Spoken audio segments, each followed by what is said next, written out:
कोटा दशहरा मेला होता है, सावरिया मंदिर मंडल होता है, बड़े बड़े मजलिसें होती है।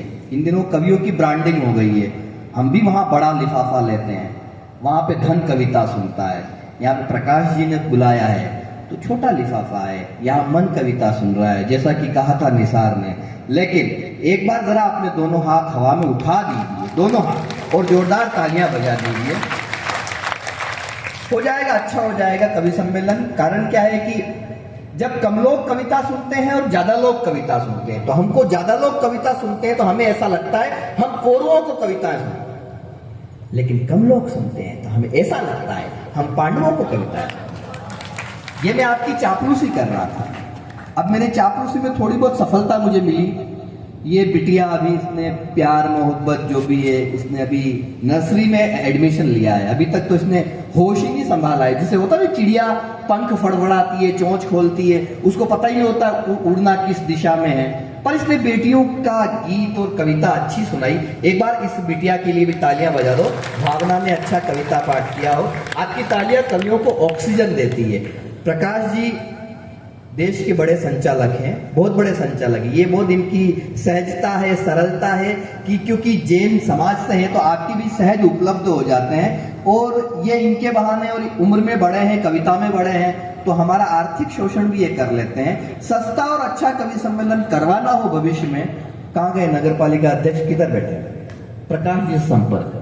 कम बजट में 2 महीने बाद में इतना अच्छा कवि सम्मेलन करवा देंगे। एक बार प्रकाश जी के लिए जोरदार तालियां बजा दीजिए।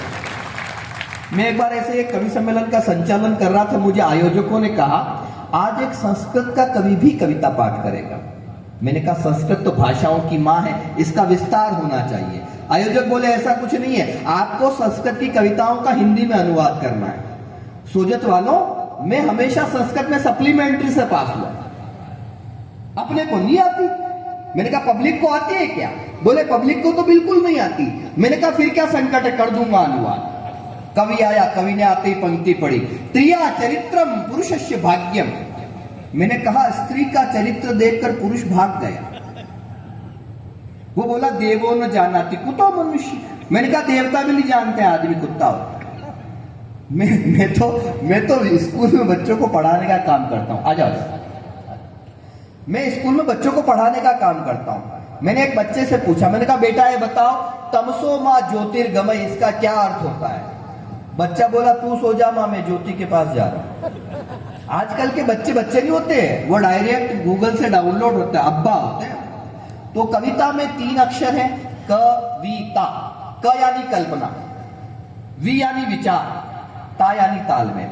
जहां कल्पनाओं और विचारों में बेहतर तालमेल हो जाता है वहां कविता सुख देती है, आनंद देती है।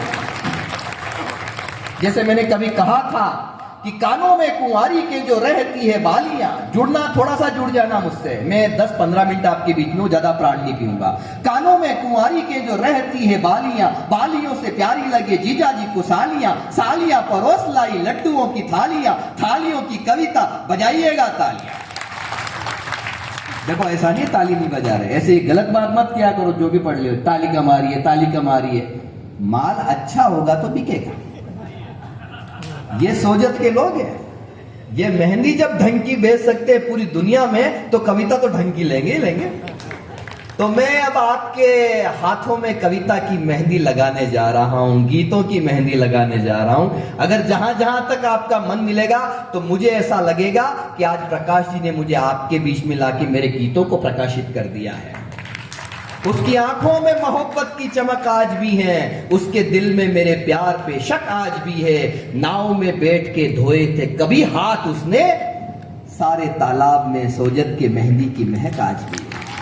एक बार मैं अपने लिए तालियों को बड़ा कर दीजिए, मैं शुरू होना चाहता हूं। इतनी माताएं, बहनें, महिलाएं इतनी सुन ले कवियों की कविताएं, बड़ी बात है। सही कहा उन्होंने, महिला अपने बाप की नहीं सुनती, आपकी सुन रही है, कितनी बड़ी बात है।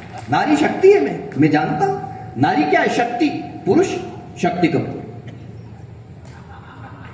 हाय रे सबला पुरुष तेरी यही कहानी, मुंह पे है मूंछ और आंखों में पानी। और सुनो सोजत वालों, गुस्सा आना मर्द की निशानी है, लेकिन गुस्से को पी जाना शादीशुदा मर्द की निशानी। विज्ञान ये कहता है पुरुष के शरीर में 1.5 लाख नसें होती है, सिर्फ पत्नी जानती है कौन सी वाली कब दबाए। अच्छा सुन लेना और आनंद लेना, पति का नाम शंकर हो इससे कोई फर्क नहीं पड़ता। एक बार फिर अपने हाथ उठाना, पति का नाम शंकर हो इससे कोई फर्क नहीं पड़ता, तांडव तो पत्नी ही करवाती है। अच्छा आपको हर विभाग में महिलाएं मिल जाएगी, बिजली विभाग, शिक्षा विभाग, हर विभाग में। एक विभाग ऐसा है जिसमें महिलाएं नहीं होती है, अग्निशमन, फायर ब्रिगेड, क्योंकि महिलाओं का काम आग बुझाना नहीं है। नहीं मैंने वो बात नहीं की थी, लेकिन आप वही समझो। मैं ये कह रहा हूं, ये वो नारी शक्ति है जो पुरुषों के जीवन को स्वर्ग से सुंदर बनाने की शक्ति रखती है। एक बार इनके लिए तालियां बजाइए। पैकिंग करनी भी जरूरी है, हाँ ना उधर से तालियां नहीं कम हो जाए। 4 पंक्तियां जो मेरी आराधना की पंक्तियां हैं वो सुनाता हूं। मंच का विशेष ध्यान इसलिए चाहूंगा क्योंकि मेरे गुरुदेव, जिनको मैंने अपना गुरुदेव माना है, श्रद्धेय राजेंद्र गोपाल जी व्यास, उनको सुनना ही अपने आप में ऐसा लगता है कि कविता का पुण्य फल है कि वो प्रसाद तक पहुंचे। तो हम उन तक भी पहुंचेंगे, सुनिए आप। भारी है आंचल वसुधा का जिसके हम आभारी हैं। पंक्ति का आखिरी शब्द, नई पंक्ति यहीं से शुरू होगी। नए बच्चे जो पहली बार कवि सम्मेलन सुन रहे हैं वो जरा ध्यान दे, जहां पंक्ति खत्म हो रही है नई पंक्ति उसी शब्द से शुरू हो रही है। ये सिंहावलोकन है। भारी है आंचल वसुधा का जिसके हम आभारी हैं, आभारी है गगनधरा का खिली हुई फुलवारी है। फुलवारी में माने ही तो दृश्य दिखाए दुनिया के, अब कोई हाथ खामोश न रहे। फुलवारी में माने ही तो दृश्य दिखाए दुनिया के, दुनिया के हर एक रिश्ते पर माँ की ममता भारी है। दुनिया के हर, दोनों हाथ उठा के, दुनिया के हर एक रिश्ते पर माँ की ममता भारी है। भारी है आंचल वसुधा का जिसके हम आभारी हैं। रोको, इतना ही था, इससे ज्यादा ज्ञान मेरे पास नहीं। ज्यादा ज्ञान की बात नहीं करनी चाहिए। एक आदमी ज्ञान बांट रहा था। बेटा इधर देख, इधर, हाँ इधर, उसको भी, उन तीनों को भी, हाँ इधर देखो। हाँ, एक आदमी ज्ञान बांट रहा था। बोले लोहा लोहे को काटता है, हीरा हीरे को काटता है। इतने में उस आदमी को पीछे से कुत्ते ने काट लिया।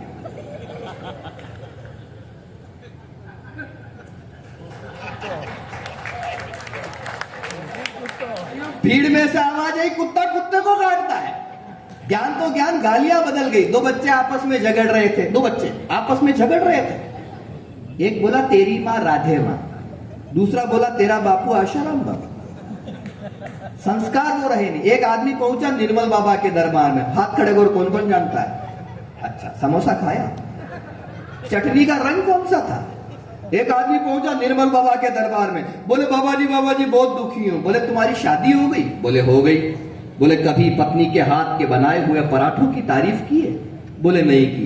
बोले आज घर जाके कर लेना, कृपा वहीं अटकी हुई है। जैसे ही घर पहुंचा, पत्नी ने 2 पराठे रखे, पहला ही कोर खाया, खाते ही कहने लगा वाह क्या लजीज पराठे हैं, क्या स्वादिष्ट पराठे हैं, जी करता है जिसने बनाए उसके हाथ चूम लो। पत्नी ने खींच के 2 चांटे मारे। बोले 10 साल से सुबह शाम खाना खिला रही हूं, कभी तारीफ नहीं की, आज पड़ोसन ने 2 पराठे क्या भिजवा दिए। तो हे ही करते हो कि ताली वाली बजाते हो? एक बार बजा दो, जरूरी है। समझ में आ रही है बात? आएगी, बिल्कुल आएगी। कई सारी चीजें हैं। बात कहां से शुरू होती है? देखिए, संस्कार बदल गए, चीजें बदल गई। माताएं बहनें, बच्चियां बैठी है, बच्चे बैठे, चीजें वैसी रही नहीं। मैं हकीकत में कह रहा हूं, एक राय देके जा रहा हूं आपको। जिंदगी में हो, किसी को राय मत देना। मैंने अपने दोस्त को राय दी, मैंने कहा कुछ खाया कर, वो मेरे 10 लाख रुपए खा गया। कुछ को घर जाके समझ में आएगी, ये मेरा दर्द है। संस्कार बदल गए। पड़ोसी का बच्चा अगर रोता है ना तो अपने सिर में दर्द होता है, लेकिन वहीं अगर अपना खुद का बच्चा रोता है ना, दिल में दर्द होता है। यहां तक पहुंच। और अपनी बीवी रोती है ना तो सर में दर्द होता है, और पड़ोसी की बीवी रोती है ना, अच्छा पता नहीं कहां कहां दर्द होता है इनके। देखो महावीर जी आपके नहीं होता है, भाभी जी बैठे इसलिए, हाँ पर होता तो वही है। बहुत अच्छी कई कई सारी बातें हैं। बस मैं ऑब्जर्व में कविता नहीं, ये जितने ये सब बड़े कवि, ये सब बड़े कवि गुरुदेव के सानिध्य में सब बड़े कवि, मैं तो छोटा सा कवि, मुझे मैं ऑब्जर्वेशन का काम करता हूं। बस एक बार आप मुझसे जुड़ जाओगे तो मैं आपको पूरा आनंद देके जाऊंगा आज की रात। एक शमशान घाट पे लिखा हुआ था मृत्यु अटल है, एक कांग्रेसी वहां पहुंच गया, बोले अच्छा यहां भी बीजेपी, उसने नीचे लिख दिया मृत्यु न अटल है न आडवाणी है, हमारी मृत्यु तो राहुल गांधी। मैंने कहा नहीं गलत बात है। इस तरह से देखिए हर पार्टी का अपना, और अब तो उन्होंने अपने आप को इंप्रूव किया है, धीरे धीरे इंप्रूव किया है। अगर अब मशीन में कोई गड़बड़ी है तो हम क्या करें, है ना। लेकिन मैंने एक ऑब्जर्वेशन की कविता लिखी है, वो कविता कम है, वो आईक्यू टेस्ट है। अब मैं उसमें नाम नहीं लूंगा, आपको बताना है मैं किसके बारे में कहने जा रहा हूं। अच्छी है,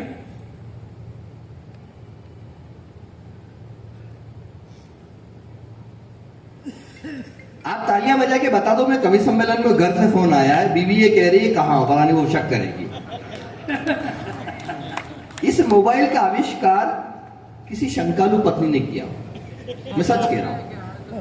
हमने अग्नि के फेरे लिए, और फेरे लेने के बाद में पुरुष ने पत्नी के गले में मंगलसूत्र डाल दिया और उससे कहा जा आज से तू मेरी हुई।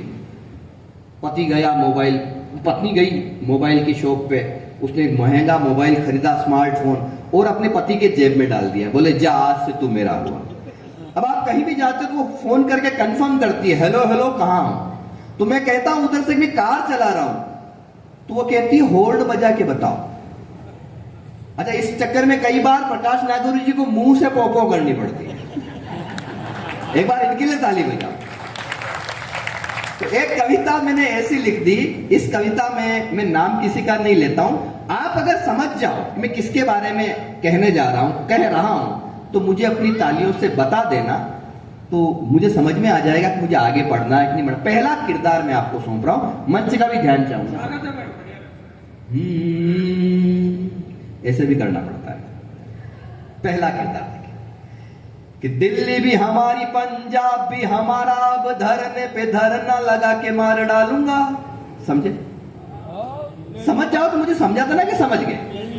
दिल्ली भी हमारी पंजाब भी हमारा, अब धरने पे धरना लगा के मार डालूंगा। मुफ्त में मिलेगा पानी बिजली दवाई मुफ्त, भारत को श्रीलंका बना के मार डालूंगा, भारत को श्रीलंका बना के मार। आप समझ गए, मैंने नाम बताया। दूसरा किरदार सुन लो, आप क्यों समझे। सोजत सिटी का आदमी दुनिया का सबसे समझदार आदमी है, और उसमें से भी जो आज इस कवि सम्मेलन में आए हैं वो तो सबसे समझदार है। मेरे इस भ्रम को बनाए रखना। एक किरदार और सुन रहा हूं, सुनिए। खुलेआम सड़कों पे प्यार न करेगा कोई, रोमियो को थाने पहुंचा के मार डालूंगा। देखो मैं नाम नहीं ले रहा हूं, आप समझ जाओ तो ताली बजा के मुझे समझा देना कि मैं किसके बारे में कहने जा रहा हूं। खुलेआम सड़कों पे प्यार न करेगा कोई, रोमियो को थाने पहुंचा के मार डालूंगा। कान खोल सुन लेना माफिया का काल हूं मैं, ऐसा बुलडोजर चला के मार डालूंगा, ऐसा बुलडोजर चला। समझ गए पक्का? तो एक बार ताली बजा के बताओ कि समझ गए। मैं बिना ताली के चलूंगा नहीं, मुझे तो एक वरदान मिला हुआ है। मेरी कविता पे जो श्रोता ताली नहीं बजाते हैं उनको अगले जन्म में घर घर जाके बजानी पड़ती है। इसे कहते हैं बौद्धिक आतंकवाद। एक किरदार और देखिए आप कि संकट पड़ा यदि तो सलवार पहनूंगा। तो आपके चेहरे पे जो रौनक या चमक आ रही है उससे मुझे लग रहा है कि आप संकोच कर रहे हैं, लेकिन आप समझ सब रहे हैं, सब समझदार हैं। बस मुझे समझाते चलना। संकट पड़ा यदि तो सलवार पहनूंगा, स्वदेशी हूं विदेशी चबा के मार डालूंगा। और अगली पंक्ति होली की पंक्ति आ रही है, वही मस्ती मुझे आपकी तालियों में चाहिए। सुन लो। संकट पड़ा यदि तो सलवार पहनूंगा, स्वदेशी हूं विदेशी चबा के मार डालूंगा, शत्रुओं से नित्य ही कराऊंगा कपाल भाती, एक आंख अपनी दबा के मार डालूंगा।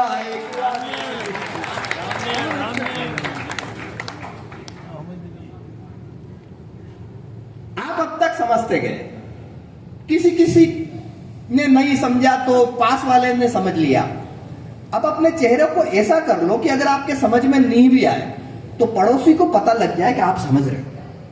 ऐसे ऐसे, ताकि पास वाले को यह भ्रम रहे कि आप समझदार हैं। अब तक आपको चौथी पंक्ति तक प्रतीक्षा करनी पड़ी थी, अब आप पहली ही पंक्ति में समझ जाएंगे, मेरा दावा है। अब तो मुझे आप पे इतना भरोसा होने लग गया है, आपका नगर अध्यक्ष इतना स्मार्ट है।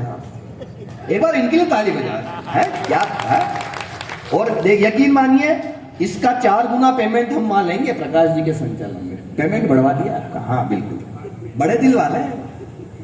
पहली पंक्ति में आपको पता लग जाएगा मैं किसके बारे में कहने जा रहा हूं। खाऊंगा न खाने दूंगा, न कहीं दबाने दूंगा। खाऊंगा न खाने दूंगा, न कहीं दबाने दूंगा, भाई और बहनों सुना के मार डालूंगा। खाऊंगा न समझ रहे हो? खाऊंगा न खाने दूंगा। देखिए, ये सौभाग्य है हमारा, कोई भी किसी भी दल के हो, मैं ये भी नहीं जानता हूं आप किस पार्टी के हैं, कोई भी किसी भी दल का यहां पे हो सकता है। लेकिन एक बात बड़ी ईमानदारी से अमरेश मुनि निराला जी की स्मृति के 7वें उत्सव पे कहना चाहता हूं, मैं उन सौभाग्यशाली कवियों में हूं जिन्होंने उनके सानिध्य में भी कविता पाठ किया था, और मैं उन सौभाग्यशाली कवियों में भी हूं जिन्होंने यह दृश्य देखा। हम सबने 22 जनवरी को हमने दीपावली मनाई, पूरे देश ने दीपावली मनाई, ये सौभाग्य भी हमको मिला। मैंने पिछली 8 मार्च को रामलला मंदिर प्रांगण के कवि सम्मेलन के संचालन करते हुए एक बात कही थी, वो बात मैं यहां आपके बीच में, बड़े लोगों के बीच में करना चाहता हूं। मैंने कहा, मैं इसलिए सौभाग्यशाली नहीं हूं कि मैं अयोध्या के इस मंदिर में कविता पाठ कर रहा हूं, मैं इसलिए सौभाग्यशाली हूं क्योंकि मेरे पिता एक कार सेवक थे, वो आज इस दुनिया में नहीं है। वो ऊपर कहीं अंतरिक्ष से देख रहे होंगे कि जिस मंदिर के लिए मैंने कार सेवा की, मेरा बेटा आज वहां खड़ा होकर कविता पाठ कर। बहुत अच्छा। मैंने कहा, हुई अयोध्या झनक दुलारी, श्रद्धेय गुरु जी आपका ध्यान चाहूंगा, हुई अयोध्या झनक दुलारी, झनक दुलारी, खड़े रह गए महाबली, मची खलबली सभी दलों में, गए अमेठी लला लली, और मंदिर पे लहराता भगवा लहर लहर कर बोल रहा, अरे राम कृपा तो वो ही पाए जो पूजे बजरंग बली। तो वहीं से शुरू करता हूं कि खाऊंगा न खाने दूंगा, न कहीं दबाने दूंगा, भाइयों व बहनों सुना के मार डालूंगा। जरा जुड़ जाना, मैं थका हुआ हूं यात्रा से, और रास्ता ऐसा बना रखा है, यहाँ के राजनेता कोई हो तो कम से कम सड़क तो अच्छी बनवा दे। चंद्रमुखी सड़क से हम आए हैं उछलते कूदते हुए, और इन्होंने ड्राइविंग भी की है कि खाऊंगा न खाने दूंगा, न कहीं दबाने दूंगा, भाइयों व बहनों सुना के मार डालूंगा, वनवास भेज दूंगा राम के विरोधियों को। जरा आपने हाथ उठाना, वनवास भेज दूंगा राम के विरोधियों को, राम जी का मंदिर बना के मार डालूंगा, राम जी का मंदिर बना के मार डालूंगा, राम जी का मंदिर। एक किरदार ऐसा था मित्रों, आप अच्छा सुन रहे हैं, मैं आपको सैल्यूट करता हूं। अब तक ये शिकायत थी माताएं मैंने कम सुन रही हैं, आप बहुत अच्छे सुन रहे हैं। एक किरदार ऐसा है कि जिस पर यदि मैं नहीं लिखता तो मेरी कविता अधूरी रह जाती। वो किरदार कौन सा है कि जहां भी प्रचार करने के लिए जाऊंगा मैं, अपनी ही पार्टी मिटा के मार डालूंगा। समझे? समझ जाओ तो मुझे समझा देना, समझ गए? मैं नाम किसी का नहीं ले रहा हूं, यह कविता आचार संहिता की कविता है। जहां भी प्रचार करने के लिए जाऊंगा मैं, अपनी ही पार्टी मिटा के मार डालूंगा, खुद की तबाही पर चिंतन शिविर होगा, बैंकॉक में छुट्टियां मना के मार डालूंगा, बैंकॉक में छुट्टियां मना के। एक किरदार ऐसा है, आप सब समझ रहे हैं, अच्छी बात है। एक किरदार छोड़ो, देखिए खाली यदि मुझसे कराओगे जो बंगला, तो बंगले की टोटियां चुरा के मार डालूंगा, खाली यदि मुझसे कराओगे जो बंगला, तो बंगले की टोटियां चुरा के मार डालूंगा, आपकी सुनूंगा नहीं, बाप की सुनूंगा नहीं, साइकिल को पंचर करा के मार डालूंगा। अंतिम किरदार देखिए आप, वो ये कहते थे कि मैं भारत मां की जय नहीं बोलूंगा, चाहे मेरी गर्दन पे छुरी रख दो, मैं भारत मां की जय नहीं बोलूंगा। मैंने क्या नहीं बोलेंगे? बोले भारत मां की जय नहीं बोलूंगा। मैंने कहा क्या नहीं बोलेंगे? बोले भारत मां की जय नहीं बोलूंगा। मैंने कहा बोल तो दी 2-3 बार ये, और क्या बोलेगा? वो क्या कहते हैं, चाहे मेरी, पता नहीं कौन से मवेशी है वो, चाहे मेरी गर्दन पे छुरी ही रख दोगे, जय नहीं बोलूंगा, सता के मार डालूंगा। जहां जहां जाऊंगा मैं ऐसे ही बयान दूंगा, बीजेपी को वहां से जिता के मार डालूंगा, बीजेपी को वहां से जिता के मार डालूंगा। कविता खत्म, ताली बजा। मेरी कविता सुन के पहली बार ये नरपुंगव खड़ा, मैं इनको शाश्वत प्रणाम करता हूं, वरना ये अभी तक खड़े नहीं हुए थे, लेकिन मेरी कविता सुन के खड़े हुए। माताएं बहनें भी खड़ी हुई हैं, बिल्कुल आते। कई सारी बातें हैं। एक दो बात ऑब्जर्वेशन की इसलिए कर रहा हूं मैं। हाँ बिल्कुल। एक मिनट सुना। पुरुष जो है वो स्वच्छता का प्रतीक है, स्वच्छता के सबसे करीब है वो पुरुष। महिलाएं बिल्कुल। मोदी जी ने नारा दिया स्वच्छ भारत, किसी महिला ने आज तक दिया? क्यों? क्योंकि पुरुष स्वच्छता के सबसे करीब है। स्वच्छता के तर्क देता हूं मैं। हम पुरुष लोग नाई की दुकान में जाते हैं बाल कटवाने के लिए, जाते हैं, आते ही नहाते हैं, सीधे बाथरूम में जाते हैं। मैंने आज तक दुनिया में एक ऐसी कोई औरत नहीं देखी जो ब्यूटी पार्लर गई हो, आई हो। अरे नहाना तो छोड़ो, मुंह तक नहीं धोती। पुरुष स्वच्छता के बहुत करीब है। मैं इनको इसलिए विशेष प्रणाम करता हूं। आप भी उठ के जा रहे हैं। मैं एक गीत विशेष आपको सुना देता हूं, जिस गीत के लिए मुझे बुलाया गया है। हाँ जी।